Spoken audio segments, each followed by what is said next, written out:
बची गड़ी तो उसे का सटल बानी जोरी तो का बहड़ पड़े जी बोली ना जरे दी मर करी तबे पूरा में धरी जरे दी मर करी तबे पूरा में धरी जरे दी मर करे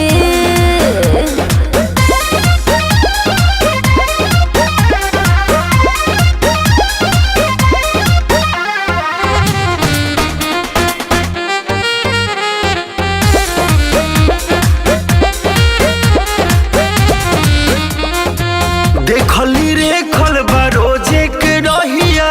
नहीं भुलाइब जगहिया कोरा में सोटा या धके करबाट झूठो करेलू मत कहिया कहे हो मजा में साजा तू दे दे बराजा खा जइब जमल तहिया मठो चली बुझेलो नाही समझेलो नाही का जाने बुद्धि होई कहिया अरुण बिहारी राकेश कहे प्यारी बतिया माने परी ओके सटल बानी जोरी तो का बहड़ पड़े अरे तो कोबले जरे दी मर करी तबे कोरा में धरी जरे दी मर करी तबे कोरा में धरी जरे दी मर करी अरे दस भावना बोलो कि ना।